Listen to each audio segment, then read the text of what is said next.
to Tia. I'm Jasmine, your host, and you're probably wondering what our topic is about today. As you know, it's October, and it's Breast Cancer Awareness Month. So me and the team of What's It Tia decided to do a photo shoot about breast cancer awareness, and I have actually two very special guests that I'm going to give the honor of introducing themselves. Hey guys. Hello. How you doing? Good. So tell the show a little bit about each of yourselves and just what we're doing here and how we met and everything. My name is Elizabeth Moran, better known as Liz, and I've known Elaine since she was like this, when she would try and sneak into the youth meetings that I was responsible for, that her sister attended.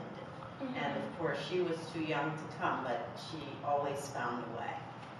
And so I grew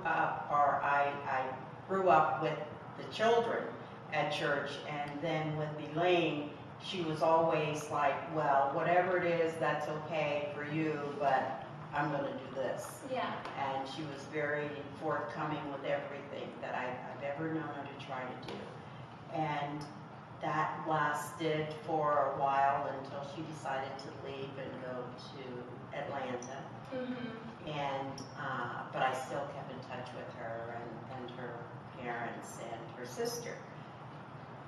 Before or after she went to Atlanta, I was diagnosed with breast cancer, and it's the kind of thing that rocks your world. But it only lasted for a short time. As a matter of fact, overnight, once I found the lump, when I was in the shower, I thought I found it. And my husband encouraged me to go the next day as opposed to the next week, as we usually do. And I went through that for a while. So when Elaine called me after she had moved back here and she had gotten through that, she simply said, Mrs. Moran, I want you to go with me. And I was like, okay. And it's been that way since. Nice. And my name is Elaine Newman, and I am 43 years old. And like she said, we've known each other all my life. Yes. And I was diagnosed with breast cancer in 2009. I found a lump. I found a small little lump on my breast when I was in Texas at my aunt's house, and I didn't think anything of it. And I really didn't think anything of it because all my sisters and my cousins, they had fibroids, but they were never cancer. So I never thought that my knot would ever become cancer, but it did, and here I am, surviving. nice. So I know in movies they sometimes portray the reaction finding out you have breast cancer differently. So how did you guys react when you first found out, like when someone had to actually sit you down and tell you that you had breast cancer? Mine was not easy to diagnose at first. I found something, like I said, in the shower, and I thought perhaps it was just something that was there at that time. So I didn't think anything about it because I had a lot of other things on my mind. I was getting ready to go out of town, or I was planning to go out of town. And so when I got out of the shower, I didn't think any more about it. And then before I fell asleep, I was like, well, it's still there. So I asked my husband to feel there, and at first he didn't feel anything, and then he said, there is something there, what is that? And I said, I don't know, that's why I asked you to feel it. And he said, well, I think you probably should go and have it checked out. And I said, oh, okay, I'll go when I get back. He said, no, you'll go tomorrow. So I called and I made an appointment with my regular physician, and we went in together, and he examined me, and it was a lump. And I was diagnosed with breast cancer stage 2. But fortunately, I went in the hospital. I had what they call a look-see the week after, And they said, yes, it is, definitely, so we're going to have to make plans to take it out right away, and they did. My sister came in from Kentucky, and I was just well taken care of. And then the nurse, before she left, she put me in touch with the Cancer Society. They sent over a lady that was absolutely wonderful. She came once, and then she would come back from time to time, or she'd call to see how I was doing. It was very encouraging for somebody that had been through it. Mm-hmm. And that just, I mean, that's how it was. And that's kind of how I recuperated, because there were people there for me that were just urging me to go ahead and do whatever it was I needed to do. So, what about you? Well, when I first was told that I had cancer, of course everybody kept saying don't go alone. Always take somebody with you because you will not hear anything that they say.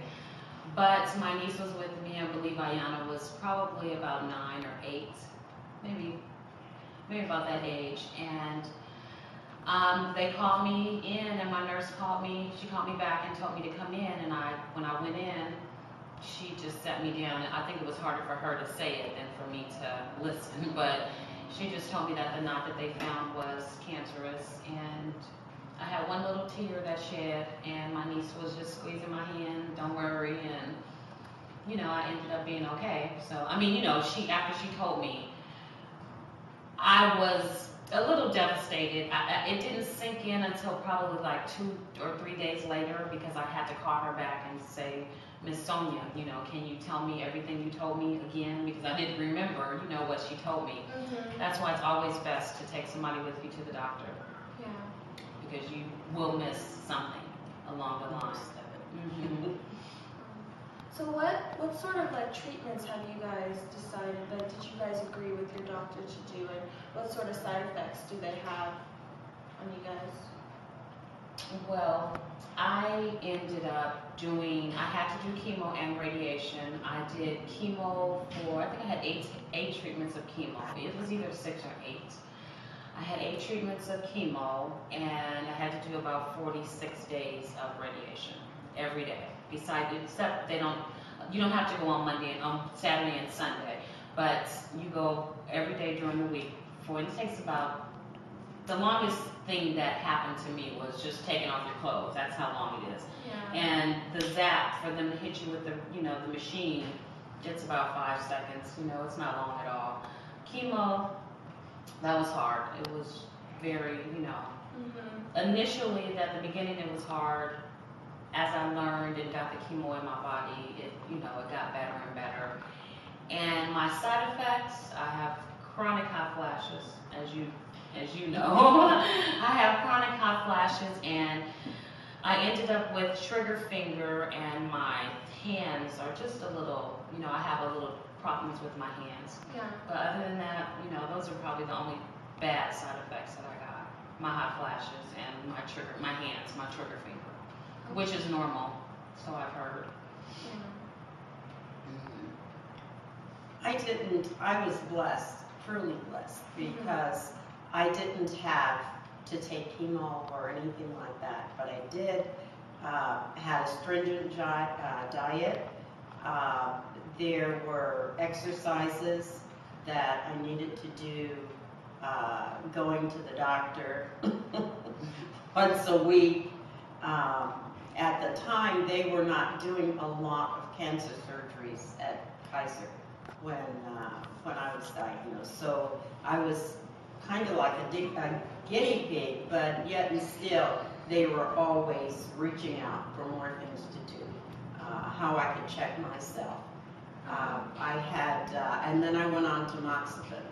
I was not a good candidate for either one of the things that Elaine just mentioned, because I was also diabetic at the time. And so they kept a quiet, good, really great watch on the kinds of things that I was doing. And I tried my best to obey and do the kinds of things that I was supposed to do. But the tamoxifen was just, it was terrible. It would give you the hot flashes, you know, It would, you know, sometimes you'd be awake, wired, and the next time you'd be tired, just worn out because of what it had done to you the day before.